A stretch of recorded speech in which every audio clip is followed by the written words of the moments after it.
Bonjour à tous. Dans cette vidéo, nous allons parler de la précision et du rappel pour les problèmes de classification. Ce sont deux notions très utiles car elles permettent de mettre en évidence les problèmes liés aux classes déséquilibrées. Lorsque l'on parle de classe déséquilibrée, on fait référence à la surreprésentation d'une classe et à la sous-représentation d'une autre, tant dans l'ensemble d'entraînement que dans l'ensemble de tests. Par exemple, sur cette slide, vous voyez qu'il y a davantage d'exemples de la classe bleue que de la classe rouge. Pour revenir à notre exemple de demande de prêt, imaginez une méthode de classification qui prédit systématiquement safe des prêts sûrs. Il obtiendra une précision globale très élevée, mais il sera très mauvais pour l'autre classe, celle des prêts unsafe, peu sûrs. Donc, face à des classes déséquilibrées, il est préférable d'utiliser également d'autres métriques par classe. Précision, pour une classe donnée. Alors, cela est donné par les vrais positifs divisé par les vrais positifs plus les faux positifs. Ou la notion de rappel, pour une classe donnée. Ce sont les vrais positifs divisés par les vrais positifs plus les faux négatifs. Revenons donc à notre exemple précédent. Quelle valeur prend le rappel pour la classe unsafe? Alors ici, on se rend vite compte qu'il y a 0 vrai positif, et donc notre rappel est 0.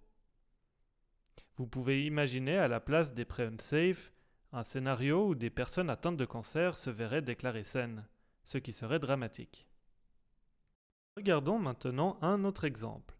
Voici la matrice de confusion d'une méthode de classification sur le jeu de données sur le Titanic. Alors on va calculer la précision, et ici on s'intéresse à la classe died ou mort. Astuce, on peut comprendre la précision comme l'exactitude, que vous connaissez déjà, mais cette exactitude seulement pour les instances de la classe qui sont prédites. On peut calculer également la précision pour la classe survécue, survived, et ici on obtient la valeur de 0,73. Intéressons-nous maintenant au calcul du rappel, plus particulièrement le rappel pour la classe died, ou mort sur le Titanic. Pour le rappel, on s'intéresse à toutes les instances réelles de la classe, afin de voir si notre méthode de classification ne passe pas à côté d'un grand nombre de personnes réellement décédées. Finalement, pour la classe survécue ou survived, le rappel est de 243 vrais positifs divisé par les 350 personnes qui ont réellement survécu, donc un rappel d'environ 70% avec cette méthode de classification. Voyons cela avec un autre exemple. Ici, on prédit des 0 ou des 1. Et on se demande plus particulièrement, parmi les valeurs 1 qu'on a prédit, combien étaient réellement des 1, autrement dit, la notion de précision pour la classe 1. Ici, si on fait le calcul, on se rend compte qu'on a prédit 5 fois des 1, mais 4 étaient réellement des 1, donc on obtient une précision de 4 sur 5, soit 80%. Intéressons-nous maintenant au calcul du rappel, toujours pour la classe 1 et ce même jeu de données. Donc on se concentre ici sur les vrais 1. Ont-ils été correctement identifiés ou est-ce qu'on en a oublié beaucoup? Alors si on compte, on remarque qu'il y a 8 1 qui sont vraiment dans ce jeu de données. Maintenant, sur ces 8 1, combien a-t-on classifié correctement? Alors on les compte et on se rend compte qu'on en a bien classifié 4. Donc on en a 4 sur 8 et donc un rappel de 50% pour la classe 1. Donc jusqu'à maintenant, on a vu des exemples de rappel et précision.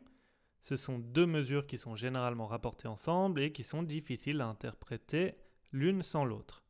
Cela complique parfois la comparaison des méthodes et pour cela, il existe un moyen de combiner les deux mesures en une seule, c'est le F1 score. Elle est définie comme la moyenne harmonique des deux mesures précision et rappel. Elle se définit comme 2 fois donc le produit des deux sur la somme des deux. Ou ici, donc dans cette équation, P signifie précision et R rappel. Comme nous l'avons mentionné, les notions de précision et rappel sont deux notions qui sont définies pour chaque classe, indépendamment l'une de l'autre. Donc on peut aussi vouloir les agréger sur toutes les classes que l'on a dans notre jeu de données, de sorte que chaque occurrence soit traitée de manière égale. On a donc ici les notions de moyenne macro et moyenne micro.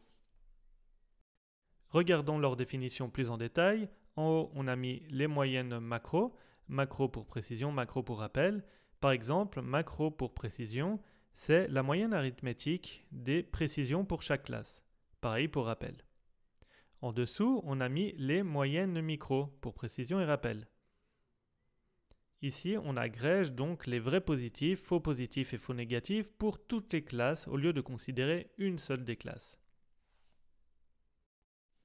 Nous voyons ici un exemple chiffré. Pour la matrice de confusion ci-dessus, la précision et le rappel micro sont supérieurs à la précision et au rappel macro. Les calculs exacts figurent sur la diapositive. C'est un bon exercice à faire à la maison de vérifier que l'on obtient les mêmes chiffres. Pour conclure, finalement, nous avons vu les notions de précision et de rappel. Elles sont utiles lorsque l'on traite des classes déséquilibrées. Le F1 score combine ces deux mesures. Vous pouvez également utiliser deux variantes de moyenne, micro et macro, pour calculer la précision et le rappel de la matrice de confusion entière. J'espère que vous avez apprécié cette vidéo.